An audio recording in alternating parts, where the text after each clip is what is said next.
Léonore Confino est la première autrice interviewée dans Dramaturgie, le podcast qui met en scène l'écriture théâtrale. Une autrice singulière dont les projets convoquent l'absurde, l'étrange et le déroutant dans le réel, et où l'humour vient adoucir la tragédie ou l'inverse. De Ring à Building, en passant par 1300 grammes et le village des sourds, Léonore Confino parvient à écrire l'indicible. On l'écoute. Bonjour Léonore. Bonjour Julien. Quand j'ai décidé de faire ce podcast, j'ai listé les personnes que je pourrais interviewer, qui sont dans ce domaine, et je me suis rendu compte qu'il y avait beaucoup d'hommes dramaturges, et finalement moins de femmes. À quoi cela tient-il selon toi? Est-ce que les choses sont en train de changer depuis que tu fais ce métier? Est-ce que tu as vu une évolution? Alors j'ai l'impression qu'au niveau des chiffres, alors le nombre de femmes créatrices, moi j'en vois beaucoup, et des autrices aussi. J'ai l'impression qu'au niveau des subventions par compagnie détenues par des femmes, on reste vraiment très inégalitaire. Donc il y a un petit découragement, je pense, lié à ça. Mais oui, on a de plus en plus de représentations de femmes qui écrivent, donc forcément ça incite celles qui ne s'étaient pas posé la question à passer à l'écriture. Après, moi j'ai vraiment des modèles féminins aujourd'hui qui m'inspirent énormément. Je pense à Céline Delbecq, Mariette Navarro, Natacha de Ponchara. Enfin, c'est des écritures qui me parlent très très fort. Mais quand j'étais petite, et comme à l'école on n'étudiait que Molière, Corneille, Racine, et puis après un peu plus tard des Pinter, ou des Coltès, moi non plus je ne m'étais pas du tout posé la question de ma propre écriture dramaturgique. C'était inconcevable pour moi, je devais être comédienne, rien d'autre. Ouais, tu n'avais pas de représentation Non. Non, c'est fou. Et quand il y a un vide au niveau des représentations, quand on n'a pas de modèle, ça crée un trou dans la projection et dans l'avenir. Donc voilà. Et puis là, on a créé un collectif à Montreuil qui s'appelle le collectif Créature, et qui est vraiment destiné à ouvrir des espaces d'entraide aux autrices, à raconter un peu plus ce que c'est que ce métier et à autoriser d'autres femmes à s'en emparer. Ouais. Tu connais le local des autrices? Non, pas du tout. C'est dans le 11e, c'est un théâtre qui n'accueille que des femmes autrices. Ah bah voilà. Donc Je vais aller les voir. Ça commence à bouger un peu. Ouais. Oui, complètement. Donc tu étais comédienne avant de Oui. devenir autrice. Quel était l'élément déclencheur? Est-ce que l'écriture était une sorte d'épiphanie au point de mettre finalement ta carrière de comédienne entre parenthèses? Je sais que tu joues encore de temps en temps, mais est-ce que c'est tout d'un coup, qu'est-ce qui a été le moment clé? Alors non, je ne joue quasiment plus du tout, sauf quand il y a vraiment besoin de faire un remplacement d'une comédienne qui est enceinte et il n'y a vraiment pas le choix, il faut que j'y aille. Mais euh, en fait, ce métier de comédienne, justement, je l'ai fait avec une passion folle. J'aimais le théâtre, les mots, l'équipe, mais j'avais un trac qui était vraiment paralysant, qui commençait avant la représentation, qui durait pendant et après. Et donc c'était une tétanie, une souffrance et une incompréhension pour moi, parce que je me disais, pourquoi en aimant tout d'une discipline, est-ce qu'on ne peut pas la faire dans une forme de détente? Et, et voilà, et c'est mon compagnon qui à l'époque, donc je crois que j'avais 25-26 ans, mais qui m'a dit, est-ce que tu es sûre que ta place est sur le plateau et pas dans l'ombre, dans l'écriture? Et puis il m'a dit, au moins écris-toi un texte qui te plaît vraiment et que tu auras du plaisir à jouer. Et donc là, j'ai commencé à écrire Ring sur le couple. J'avais divorcé quelques années plus tôt et j'avais envie de m'emparer de ce sujet-là. Et puis d'écrire des petites scénettes comme ça, c'était bien pour commencer. En plus, je trouvais que c'était un format qui était assez agréable. Et voilà. Et au moment où je me suis mise à écrire Ring, je n'ai plus jamais été fatiguée d'écrire. J'écrivais du matin au soir, la nuit, je retouchais. Et tout d'un coup, j'ai trouvé ma matière qui me permet de vivre avec tout le temps, sans jamais avoir peur. Et en plus, une fois que les acteurs s'en emparent, je continue d'avoir ce trac fou, mais il est purgé par les acteurs qui transpirent sur scène, et c'est un bonheur incandescent, l'écriture. Et puis je suis quelqu'un qui... Voilà, j'y travaille, mais je me juge beaucoup sur ce que je peux raconter spontanément, et je suis quelqu'un de laborieux avec la parole. Et donc enfin, j'avais trouvé un espace où on peut retoucher, jusqu'à ce qu'on attrape vraiment ce qu'on voulait dire. Donc voilà. Tu parlais de l'ombre, mais ça aurait pu être la mise en scène? Il faut vraiment que ce soit l'écriture? Alors non, oui, je procède aussi beaucoup dans la vie par élimination, c'est-à-dire qu'au bout d'un moment, après avoir tout essayé, je me dis que voilà, on finit par trouver son vecteur. Non, alors la mise en scène, j'ai beaucoup de mal avec ça parce que j'ai une trop grande empathie pour les acteurs. Et voilà, et je sens que dès qu'un acteur est un peu fatigué, a un problème, j'ai tout de suite envie de dire mais qu'est-ce qui se passe? J'ai un rapport assez affectif aux gens et j'ai l'impression que quand on est dans la mise en scène, il y a quand même une vision de là où on veut arriver. Et c'est pas qu'on manipule, en tout cas on peut, voilà, mais on orchestre quelque chose pour arriver à ses fins. Et moi, j'ai pas cet endroit-là. Je suis dans l'immédiat avec les gens. Donc je pense que diriger quelqu'un sur le long terme, j'ai un peu de mal. Et aussi, je suis quelqu'un d'assez... voilà, je viens d'une famille suisse. On est des gens très, très polis dans la vie, très gentils. Et je trouve que l'écriture, c'est justement mon endroit caché. Souvent, j'écris dans la cave de cette maison. On est en train de faire cette interview.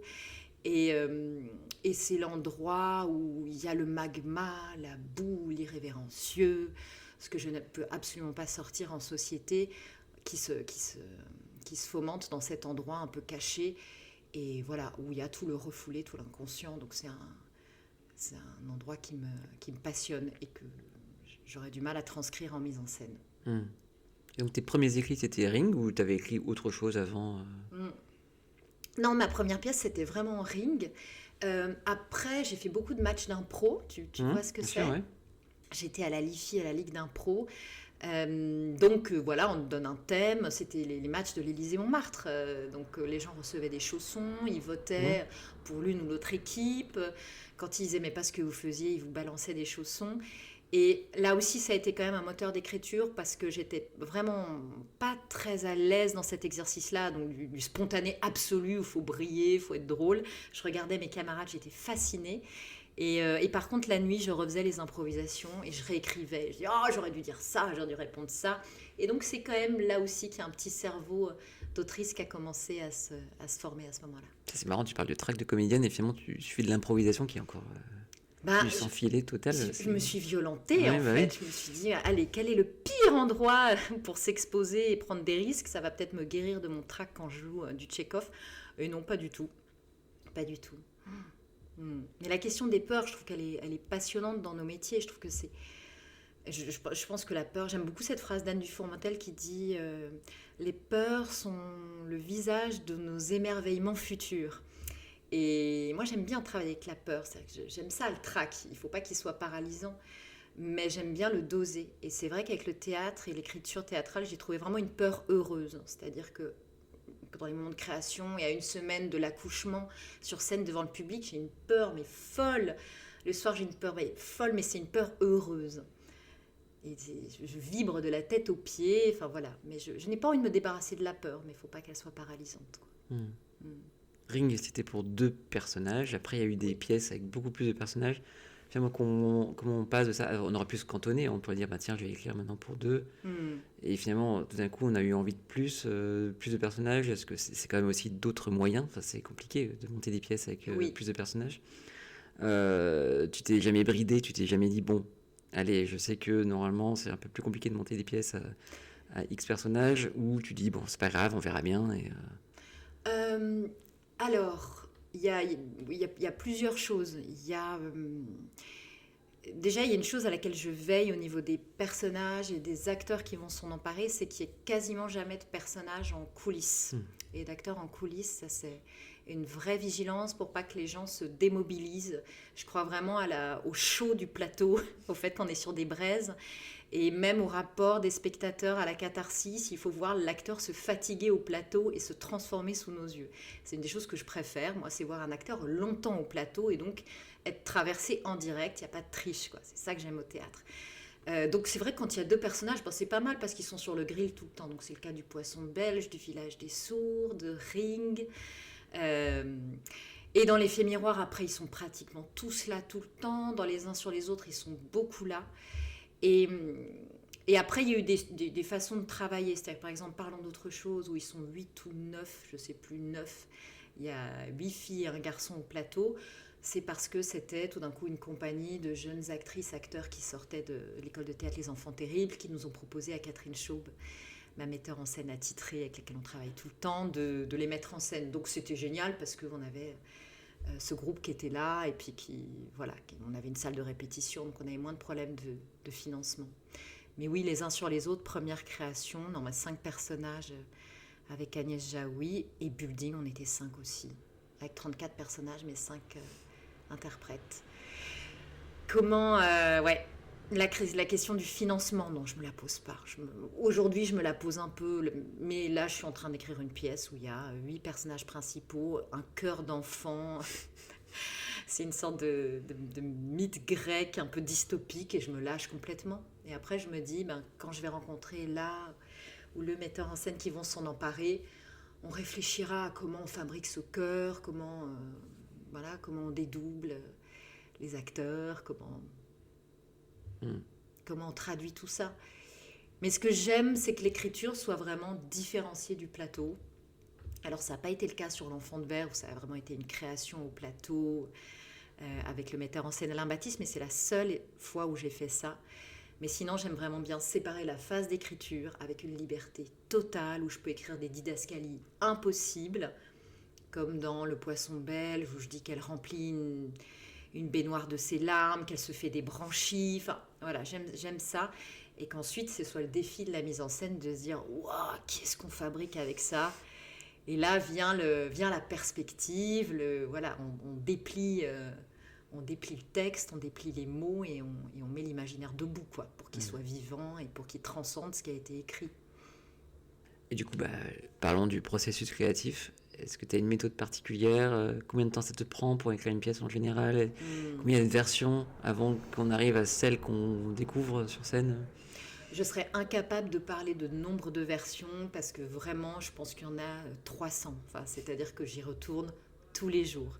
Là, j'ai achevé toute la pièce. Je sais à peu près que pendant 6 mois, je vais y retourner tous les jours pour affiner. C'est-à-dire que je repasse indéfiniment sur les dialogues pour que tout d'un coup, il n'y ait plus rien d'explicatif, que j'essaie de faire en sorte que tout soit vivant. Mais pour moi, les autres, c'est encore autre chose, leur regard. Mais déjà, pour moi. Après, en général, j'essaye de sentir qu'il y a une thématique qui me travaille intimement, qui a fait trop de silence en moi et que j'ai besoin de sortir, comme un grand geyser. Donc ça, c'est vraiment mon magma intérieur. Après, j'essaie de voir en quoi ça peut résonner avec la société de manière politique, en quoi ça peut concerner d'autres gens. Donc voilà, c'est vraiment ces 2 phases-là, quelque chose qui me travaille, qui me ronge, qui me met en colère, cette résonance-là. Et ensuite, je passe à l'écriture que quand j'attrape ma métaphore. Mais tant que je n'ai pas attrapé ma métaphore ou ma façon d'entrer dans mon histoire, j'y vais pas en général. Et parfois, ça met des années à venir. Donc, par exemple, pour le village des sourds, j'avais expérimenté. Donc, le village des sourds, c'est cette histoire où il y a tout un village qui a une culture de l'oralité hors du commun. Et tout d'un coup, il y a un marchand qui débarque avec un camion noir. Il leur distribue des catalogues avec plein de produits. Il leur propose d'acheter ces produits contre des mots. Donc, une chaudière coûte 199 mots, un grille-pain 79. Et une fois qu'ils ont acheté les objets, ils ne peuvent plus jamais ni prononcer les mots qu'ils ont donnés, ni les écrire. Donc c'est vraiment sous peine de châtiment, de punition. Et donc ça, c'est vraiment un pacte magique, C'est la métaphore de cette pièce, de la société de consommation.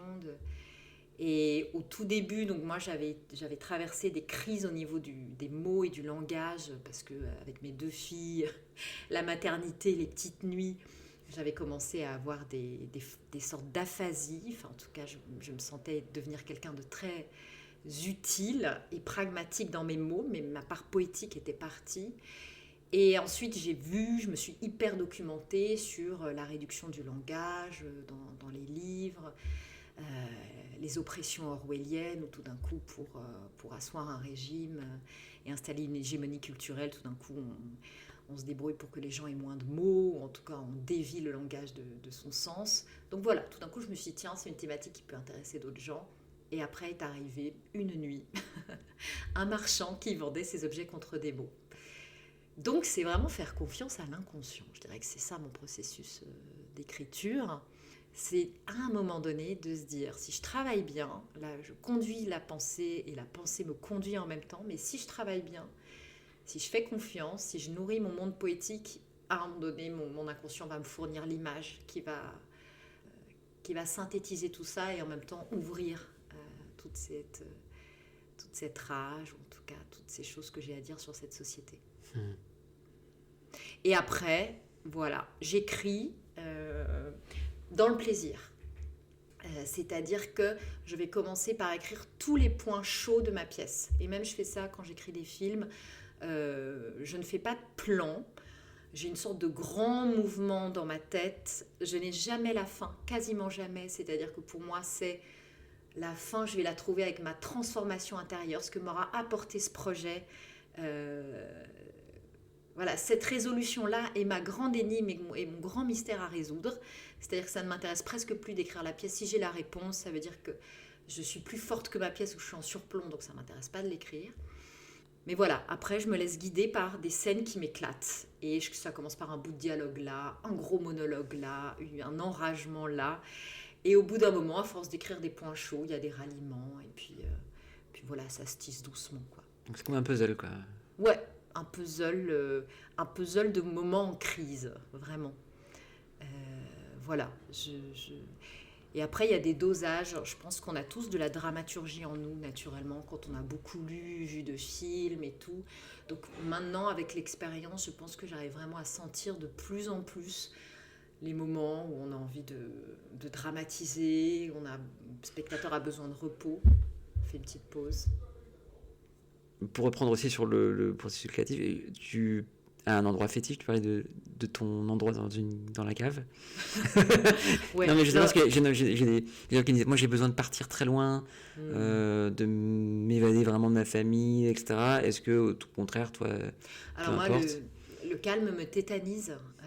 C'est-à-dire que si on me donne une résidence très au calme, très au vert, par exemple, il y a la Chartreuse qui est formidable pour tous ceux qui écrivent, mais alors moi, si on me met à la Chartreuse dans une cellule comme ça, et puis que je panique complètement. J'ai besoin d'être vraiment dans la vie, dans les cafés, et là même, je vais bouger là dans ma maison, et puis dès que j'en peux plus, je vais marcher, aérer le cerveau. Mais je trouve qu'au bout d'un moment, on commence vraiment à se connaître. Alors moi, les trains aussi, le fait d'être dans un endroit fixe qui bouge, ça marche. Et aussi, je me rends compte quand je bloque, je vais prendre une douche et dès que j'ai de l'eau qui me tombe sur la tête, souvent les idées viennent.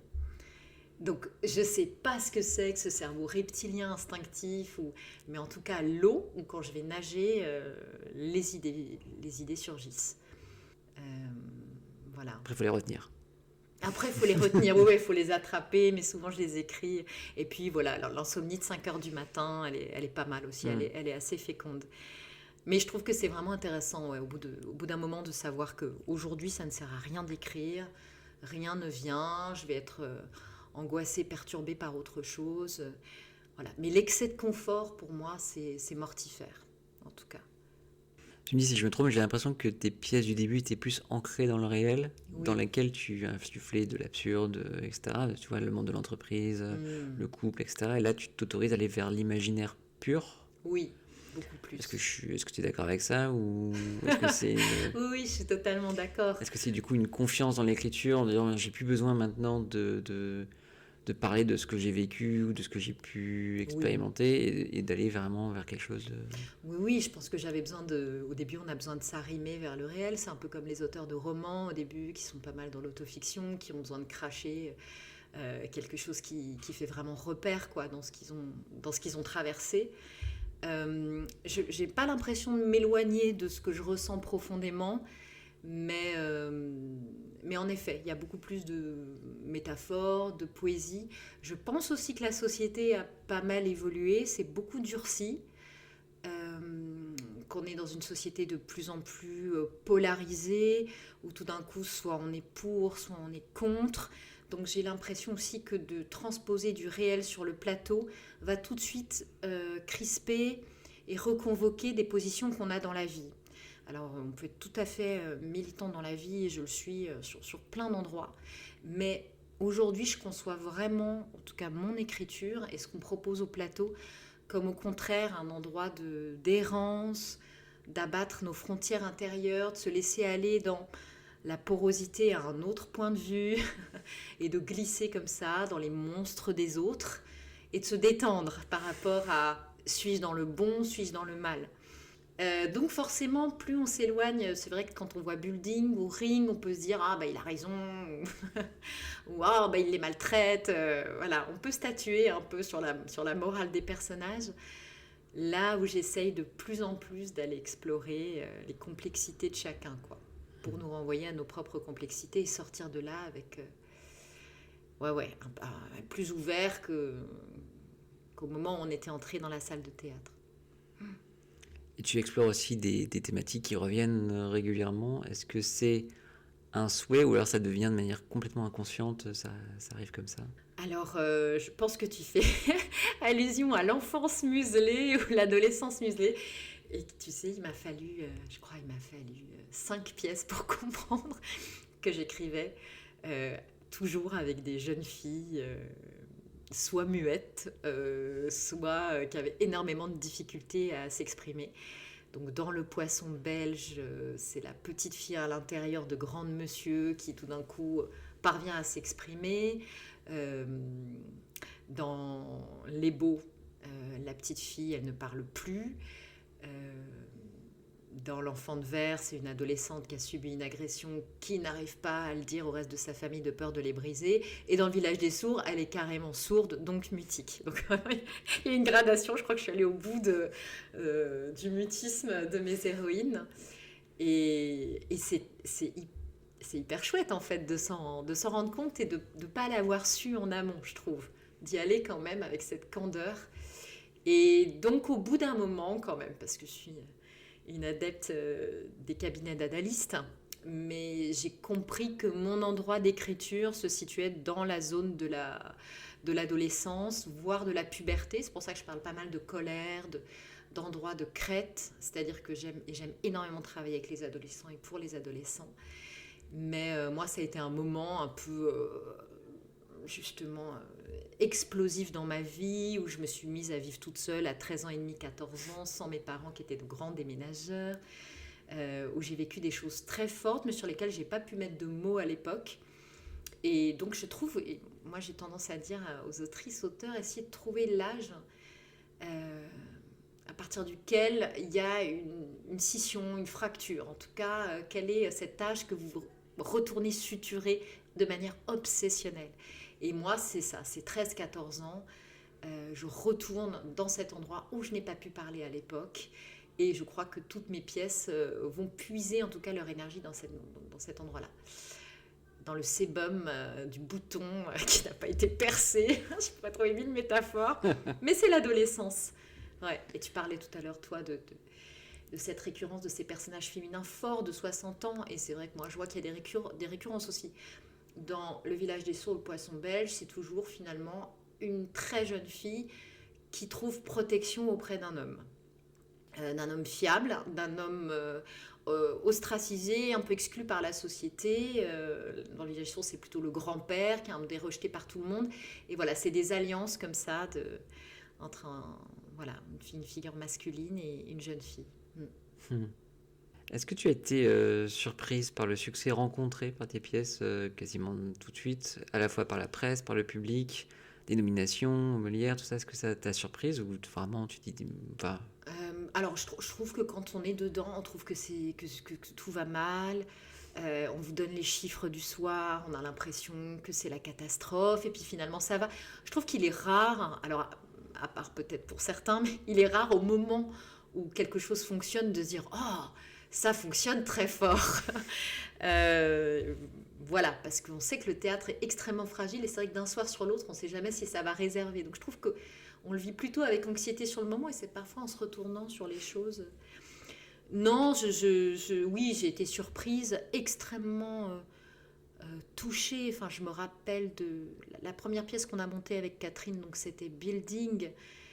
Et voilà, ce qui m'a touchée, c'est que tout de suite des gens sont venus me parler en me disant «Ah, je travaille en entreprise, ça me bouleverse». J'ai vu en fait l'impact qu'on pouvait avoir comme ça sur des vécus. Et après, ouais, ce qui m'a plu, c'est d'avoir des accords pardon, d'actrices, acteurs que j'aimais beaucoup. Sami Bouajila sur Ring, c'était vraiment un rêve. Et voilà, de me dire que ces acteurs-là étaient d'accord de venir jouer mes mots, c'était vraiment une belle marque de confiance. Mais, mais après, moi j'ai un père qui est scénographe, qui a beaucoup bossé en muséo.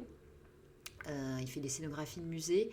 Et donc, je crois que à chaque fois, je l'ai vu travailler sur des sujets très différents, les insectes, et puis après un musée sur le vin, puis après un musée du cinéma.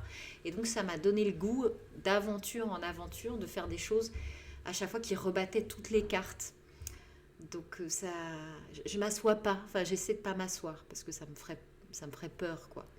Il y a toujours un désir de se stimuler, quoi, de pas se dire, oh, bah, c'est bon, ça fonctionne, donc je reprends la même recette, quoi. Quand il y a un succès comme ça, est-ce qu'on a la pression de remettre son titre en jeu à chaque fois Ah ou, oui. Ouais. C'est une pression supplémentaire du coup, plutôt qu'un lâcher prise? Non, c'est pas une. Moi, je le vis plus vraiment comme une pression.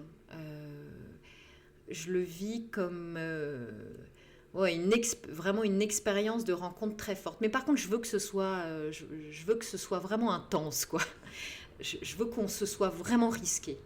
C'est-à-dire que j'ai eu des expériences de création où c'était un peu tranquille. Et à une semaine de la première, j'ai dit attention, tout le monde est beaucoup trop confort. Ça veut dire que le pacte théâtral va pas se faire. Il n'y a pas assez de risques. Et je raconte parfois cette histoire de la création des Beaux, mis en scène par Côme de Belsize, avec Élodie Navarre et Emmanuel Noblet. Et on a eu des répétitions extraordinaires d'exploration. Et à 4 jours de la première, je suis allée voir un filage. Et ils avaient la sensation, et je les comprends, mais que ça y est, la pièce était là. Et en fait, il y avait une sorte de confort qui s'était trouvé un peu au plateau, qui fait que pour moi, on s'était décalé. Il y avait quelque chose qui s'était installé et qui devenait un peu de l'ordre de la joute bourgeoise d'un couple qui se lance des piques. Et en fait, je suis sortie de là et j'ai dit à Côme, je crois qu'on a perdu quelque chose. On a perdu le danger, ce qui est pulsionnel chez ces personnages et qui font que justement, c'est pas un petit couple bourgeois qui s'envoie des piques, c'est des gens qui sont devenus monstrueux et qui se sont perdus dans le capitalisme. Et tout d'un coup, on a vidé une bouteille de rouge tous les trois au bar. On s'est redit pourquoi on faisait cette pièce. Et voilà. Et donc, ce soir même, j'avais un trac, mais je savais que le risque était là et qu'on jouait fort et que du coup, paradoxalement, ça m'enlevait de la pression. Voilà. Quand je sais qu'on n'est pas dans le mensonge et on a tout mis dans cette... dans ce vertige du théâtre, ça va. C'est un peu bizarre comme réponse. Non. L'humour occupe une place prépondérante quand même oui. dans le drame, c'est un ingrédient nécessaire. Bah, en fait, je trouve qu'on est quand même traversé dans une même journée par des choses radicalement différentes. Moi, il n'y a pas une journée où je ne ris pas, où je ne suis pas troublée, paniquée, en colère. Enfin, je trouve qu'on est traversé par toutes ces émotions. Donc, je veille énormément à ce que justement, dans les textes et les créations qu'on monte avec la compagnie, ce soit encore très présent. J'ai un peu du mal, mais ça c'est que moi en tant que spectatrice, avec les tons un peu monolithiques, ça me sort de la crédibilité. J'ai l'impression que pour restituer de la crédibilité, c'est important d'aller réveiller chez les spectateurs et chez les acteurs toutes les petites dimensions et les émotions. Et c'est vrai qu'à lire de plus en plus sur des périodes historiques absolument dramatiques et des témoignages, je me rends compte que même dans les pires des cas, les gens continuent à employer de l'humour pour dédramatiser. Donc, ouais. Puis, je dois avouer, alors ma vraie comédie, ça a été L'effet miroir, mis en scène par Julien Boisselier. Et alors là, j'ai découvert le plaisir d'entendre les gens se fendre la poire dans le public. Et je me suis dit, je comprends ceux qui n'écrivent que des comédies, quoi. c'est extraordinaire. Sentir qu'on produit ça comme libération chez les gens, ouais, c'est un plaisir immense. Quand tu écris une pièce, tout à l'heure tu parlais de didascalie assez longue, etc. Est-ce que du coup ça veut dire que tu penses à la mise en scène ou finalement tu laisses une totale liberté à la personne que tu vas choisir Alors justement, mes didascalies sont pas longues. Ah, tu me disais tout à l'heure... Non, elles sont tordues. Ok, pardon. Mais non, il y en a plutôt très peu. Je laisse vraiment la part au dialogue. Alors, ce que je vais mettre comme didascalie beaucoup, c'est silence, pause, temps, respiration, apnée. Voilà, ce qui suggère que entre ces deux répliques-là, il doit se passer quelque chose, où il y a une réflexion qui doit émerger. Donc, c'est beaucoup de l'ordre du rythme.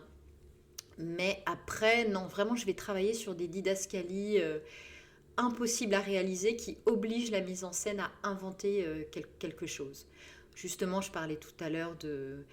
Elle remplit une baignoire de ses larmes dans le poisson belge et Catherine a cherché longtemps et au bout d'un moment, elle a créé une sorte de pluie hyper fine de tout petits mouchoirs qui tombaient du plafond, super bien éclairés comme des sortes de petites méduses et c'était magnifique. Dans Les uns sur les autres, il y a un personnage qui est tellement anorexique qu'elle pèse 1,2 kg au bout d'un moment. C'est une adolescente, encore une fois, et elle devient transparente. Donc ça, c'est une didascalie que je mets. Je mets Jane est si maigre qu'elle en devient transparente. Après, la mise en scène se débrouille avec ça. Mais moi, je ne sais pas du tout comment je vais le traduire. Donc c'est un endroit un peu spécial. Building, il monte d'étage en étage avec un ascenseur dans un immeuble. Et il y a des pigeons qui se crachent contre les vitres. Moi, j'écris ça et après, je n'ai pas la prétention de résoudre cette énigme. Et c'est assez bizarre. Même je vois même pas les acteurs, je vois pas du tout les acteurs quand j'écris. Je vois un monde comme ça avec des motifs. Très vite, j'ai commencé à écrire mon petit monde. Là, donc building, il y avait beaucoup d'oiseaux. Les oiseaux reviennent souvent dans mon écriture. Donc ça va être des pigeons qui se crachent, des gens qui se suicident en sautant par les fenêtres, hélas. Mais tout d'un coup, cette thématique de l'envol du ciel, je vais la travailler tout au long du texte. Dans le village des sourds,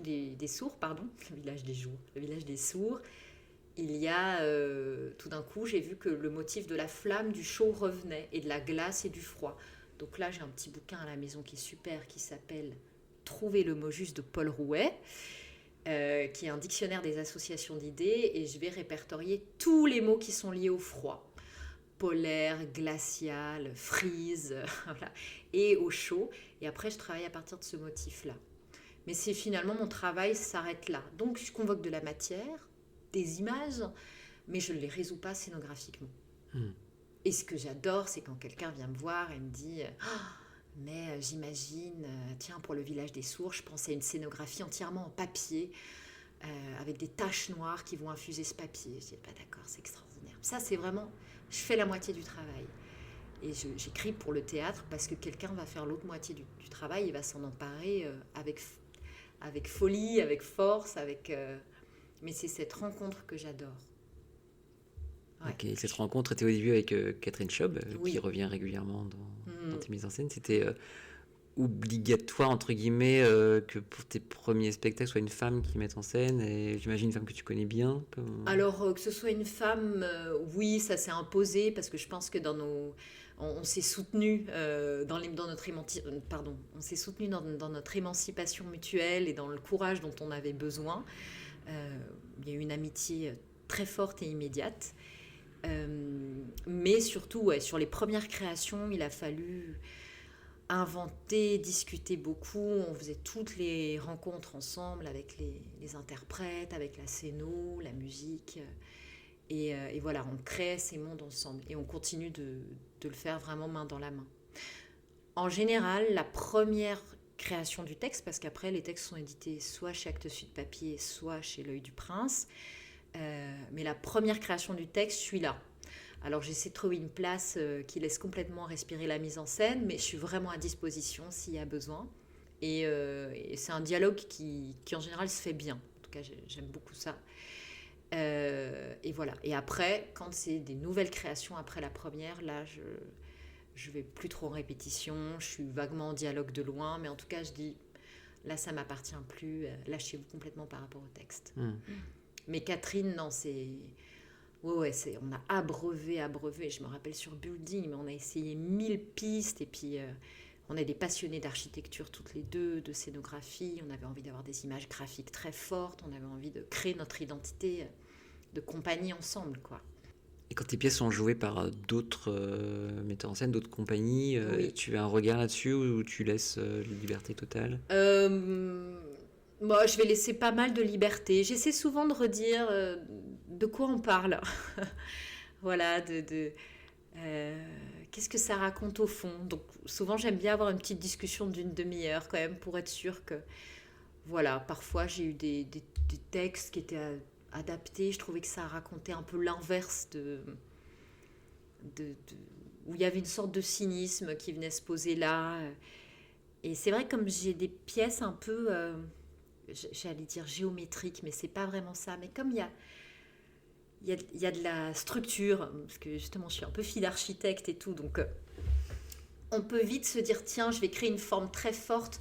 Mais pour moi, ce qui compte, c'est vraiment le cœur brûlant des personnages, c'est vraiment les acteurs. Et donc parfois, j'ai vu des buildings très mécaniques, mais on perdait la sève de la souffrance de ces employés de cette boîte, et ça m'a rendu un peu triste, quoi. Parce que je me disais, non, mais ce qui compte, c'est de voir ces gens trembler et trembler, d'aller au travail, d'avoir la boule au ventre, ou au contraire de s'émanciper par la danse. Mais voilà. Donc parfois, il peut y avoir une sorte de malentendu comme ça. Mais après, c'est le jeu, quoi. Enfin, je joue vraiment ce jeu-là. Et j'ai vu des merveilles pour lesquelles je n'avais pas dit un mot, j'étais pas venue en répétition et je suis arrivée. Ça a été le cas du Poisson belge là, qui a été créé à l'ESCA par une metteuse en scène très jeune qui s'appelle Jasmine Cano. Et j'ai redécouvert le texte, c'était fou, quoi. Donc là, j'accompagne. Du coup, je lui ai dit, euh, voilà, je t'accompagne, trouvons des lieux de résidence ensemble. Pour moi, c'est des émergences que j'ai hyper envie d'accompagner et je suis très heureuse que ça se passe avec un de mes textes, quoi. Hmm. Tu t'adjoins aussi les services d'autres arts ou d'autres filières comme des neuroscientifiques dans ton Oui. écriture. Est-ce que c'est pour diversifier ou c'est par curiosité? Euh, Non, alors oui, là c'était vraiment un texte qu'on avait décidé d'écrire sur le cerveau humain. Donc moi je suis pas du tout scientifique, je suis nulle, tout ce qui est maths. Enfin, j'ai encore du mal à faire une addition, enfin non pas une addition, mais une multiplication. Donc il fallait vraiment que je me documente. Après, c'est ce que je trouve merveilleux. J'ai pas fait beaucoup d'études, hein. Je suis pas voilà, j'ai fait du trapèze à 16 ans et demi à Montréal. Je suis revenue, j'ai très vite fait du théâtre, mais j'ai fait ma terminale par correspondance. Enfin, voilà, je ne suis pas une grande étudiante et j'ai pas beaucoup fréquenté les bancs de la fac. Et je me suis dit, tiens, bah, le théâtre, et en tout cas ces projets, sont à chaque fois l'occasion de se créer une bibliographie et de repasser par ces études que je n'ai pas faites. Et c'est un prétexte à lire, à se documenter. Donc j'adore. Tout à coup, je me dis, tiens, bah, voilà, on va travailler sur 1300 grammes le cerveau humain. Je vais lire tout ce qui est un peu de vulgarisation, parce que quand c'est trop spécifique. Et je vais rencontrer des gens qui sont passionnés par cette thématique-là. Et après, ça vient abreuver. Mais là, par exemple, ça fait 2 ans que je travaille en prison, à la prison de Mochoconin, avec des longues peines, avec des hommes, et on fait des ateliers d'écriture avec le chorégraphe Hervé Sica. Et oui, c'est encore une façon de se déplacer, d'aller rencontrer d'autres réels, l'enfermement, des vies, et puis de se bousculer, quoi.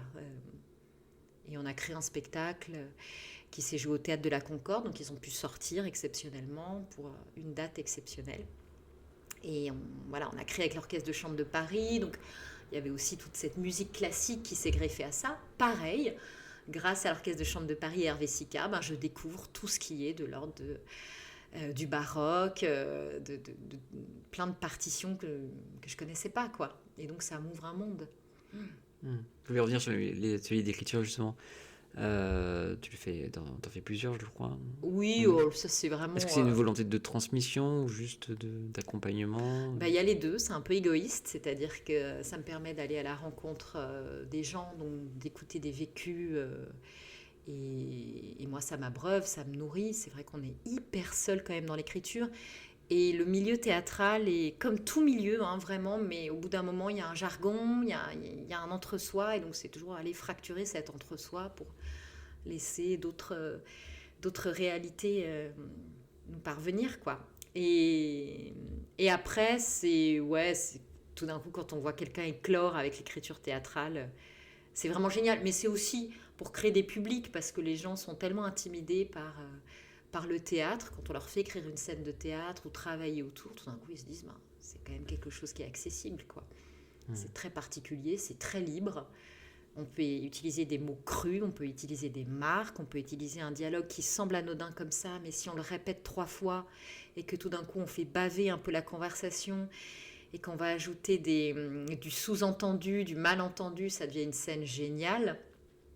Tout d'un coup, il s'empare de cette chose-là qu'est l'écriture théâtrale. Si on devait définir l'écriture d'Éléonore Confinot en quelques mots, quel serait-il ? Oh là là, je dirais que j'espère en tout cas, c'est la jubilation de la langue empêchée, de la langue maladroite, du geyser ou au contraire de ce qui est tu. Mais je travaille beaucoup là-dessus, quoi, sur comment mal dire et jouir du mal dire. J'espère que tu n'en feras pas le titre de l'émission. Marc, pourquoi pas. Mais c'est vraiment là-dessus que je travaille. C'est-à-dire que je me dis, ok, un personnage a vraiment quelque chose de très important à dire ou à résoudre. Comment est-ce qu'il va se mettre mais des embûches pas possibles dans sa langue, dans sa bouche. Il va dire à côté, par en dessous, trop fort, trop lentement, trop mal. Il est empêché dans tous les sens du terme.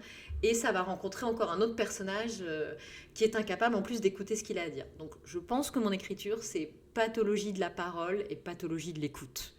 Et c'est là-dessus que je travaille, tout le temps. Parce que je me dis, c'est ça, c'est que si les personnages arrivent à se parler, la pièce ne s'écrit pas. En tout cas, elle dure 1 minute 30 au lieu d'1h15.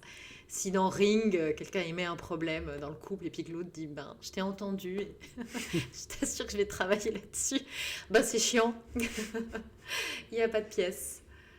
Donc voilà. Quels sont les auteurs ou autrices de théâtre de ton panthéon ? Alors Naomi Wallace, je l'adore. Roland Schimmelpfennig, Anouk Levin. Donc ça, c'est pour les étrangers. Et après, j'adore Mariette Navarro, j'adore Pauline Salle, et voilà. Et Racine carrée du Verbe-être et Tous des oiseaux dois-je dis moi, ça reste 2 pièces qui m'ont sidérée de bout en bout. Et enfin, quel conseil donnerais-tu à des auteurs ou autrices qui voudraient se lancer dans l'écriture théâtrale ? Je pense que il y a 1000 façons de faire.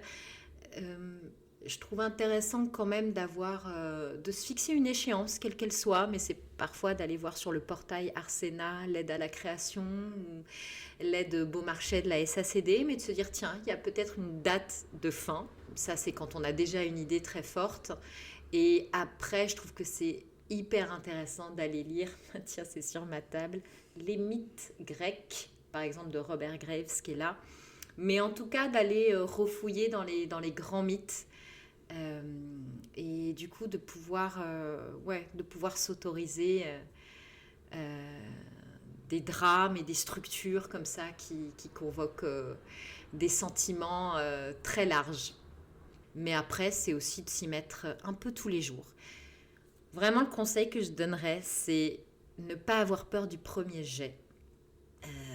C'est donc écrire un premier jet qui va être sans doute pas très bon, ne pas correspondre à ce dont on rêve, mais c'est à partir de lui qu'on va pouvoir percer des trous, malmener cette fameuse langue et repérer, enquêter dans sa propre écriture, justement, voir les motifs qui sont en train d'apparaître, se rendre compte que tel personnage est extrêmement taiseux et l'autre extrêmement bavard, donc pousser ça.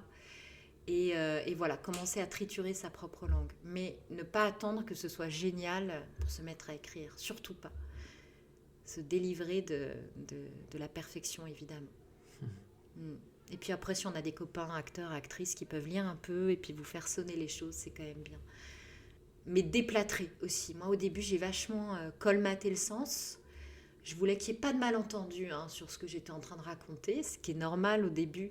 Et maintenant, je prends un plaisir fou à mettre de plus en plus de malentendus pour me dire l'équipe qui va s'en emparer, va falloir qu'elle explore. Et voilà, ouvrir le champ des possibles de l'imaginaire de l'équipe qui va interpréter. Ça, je trouve que c'est super. Parfait. Voilà. Merci Léonore. Mais merci Julien pour ces questions. Cet entretien a été réalisé le jeudi 23 avril 2026. Je remercie infiniment Léonore Confino pour le temps qu'elle m'a accordé. Vous pourrez retrouver le Village des Sourds au Festival Off d'Avignon du 4 au 14 juillet au Théâtre du Balcon.